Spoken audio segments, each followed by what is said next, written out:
শিল্প ধ্বংস করা দিয়ে যে সরকারের রাজ্য চালানো শুরু হয়েছিল তাদের কাছে আর কি বা এক্সপেক্ট করা যায়। এখন তো বাংলার শিল্প বলতে দিদিমণি বলেই দিয়েছেন ঝালমুড়ি, ঘুগনি, চপ শিল্প এইসব করতে। কর্মসংস্থানের ঝামেলা নেই, বেসন গোলো, চপ বানাও, চপ খাওয়াও, এই হচ্ছে দিদিমণির নিদান। আর এই বাংলা থেকে একের পর এক হারিয়ে যাচ্ছে ছোট বড় মাঝারি শিল্প। সংখ্যাটা বললে মাথায় হাত পড়ে যাবে সবার। একটা ছোট্ট পরিসংখ্যান দিই, 2016 থেকে 2021 অব্দি অর্থাৎ দ্বিতীয় তৃণমূল সরকারের আমলেই রাজ্য থেকে উধাও 21,521টা শিল্প। তারপর কেটে গেছে আরো 3টে বছর, আর এই সংখ্যাটা বেড়ে গেছে আরো অনেকটা। আর সেই লিস্টে যোগ হলো আরো এক শতাব্দী প্রাচীন কারখানা।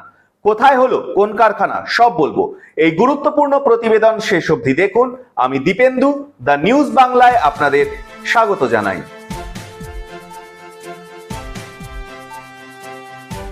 দাদু খায় নাতি খায়, এই ক্যাপশন বাংলার স্বাদে ও আবেগে জড়িয়ে রয়েছে। আর সেই আবেগে আঘাত। বন্ধ হয়ে গেল তারাতলা ব্রিটানিয়া কোম্পানি। কলকাতার বুকে 100 বছরেরও বেশি সময় ধরে ছিল ব্রিটানিয়া কোম্পানি। কারখানায় স্থায়ী কর্মী ছিলেন 122 জন, আর অস্থায়ী কর্মী ছিলেন প্রায় 250 জন।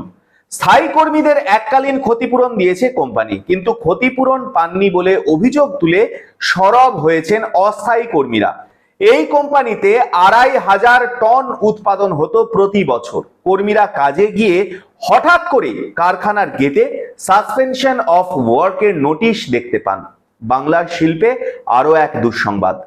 কোম্পানির তরফ থেকে কারখানা বন্ধের কারণ কিন্তু স্পষ্ট করে জানানো হয়নি। বিষয়টা নিয়ে কথাই বলতে চাইছেন না কর্মীরাও।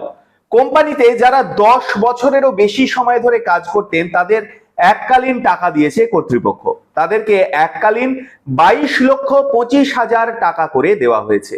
6 থেকে 10 বছরের নিচে যারা চাকরি করেছে তাদেরকে 18,75,000 করে টাকা দিয়েছে কোম্পানি। কিন্তু 2004 সাল থেকে এই কোম্পানি ক্যাজুয়াল স্টাফ নেওয়া শুরু করে। বর্তমানে এই কোম্পানিতে 250 জন অস্থায়ী কর্মী রয়েছেন।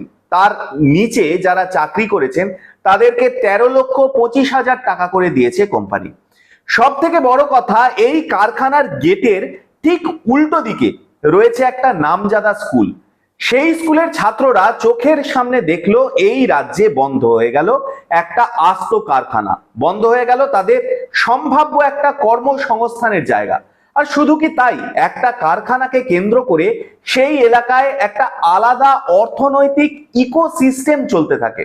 ছোটখাটো খাবারের দোকান, চায়ের দোকান, নিত্য প্রয়োজনীয় জিনিসপত্রের দোকান, এই সমস্ত কিছুও ছিল সেই কারখানার সামনে। এক কথায় সবকিছুকে ধ্বংসের মুখে ঠেলে দিল এই অপদার্থ সরকার।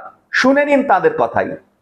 তাই আমাদের গরিব মানুষ, আমরা কি করবো, গড়ে খেতে হয়, তাই করে খাচ্ছি রোডের উপরে। আর কিছু এই কোম্পানিগুলোর উপরেই তো আপনার হ্যাঁ, এই চলতো, এর মধ্যে চলতো। 2-5 টাকা 10 টাকা বিক্রি হতো, 4টে লোক আসতো, সব গাড়ি ঘোড়া বন্ধ হয়ে গেল। কোম্পানির তরফ থেকে যতই মুখ বন্ধ রাখুক না কেন, এই রাজ্যের মানুষ তো জানেই শিল্প ধ্বংস করা, শিল্প বন্ধ করাটা এই সরকারের একদম মজ্জায় মজ্জায়। তাদের যাত্রা শুরুই তো হয়েছিল টাটা ন্যানোর মতন বিখ্যাত কারখানা বন্ধ করে। প্রত্যেক বছর গাল ভরা শিল্প বৈঠক করেই কি লাভ? আপনারা কি বলেন? আপনাদের মূল্যবান এবং গুরুত্বপূর্ণ মতামত জানান দা নিউজ বাংলার কমেন্ট সেকশনে। আর দেখতে থাকুন দা নিউজ বাংলা। বাংলার বুকে ধ্বংস হওয়া শিল্পের এই ধরনের কোনো ঘটনাই আমরা চেপে রাখতে দেব না।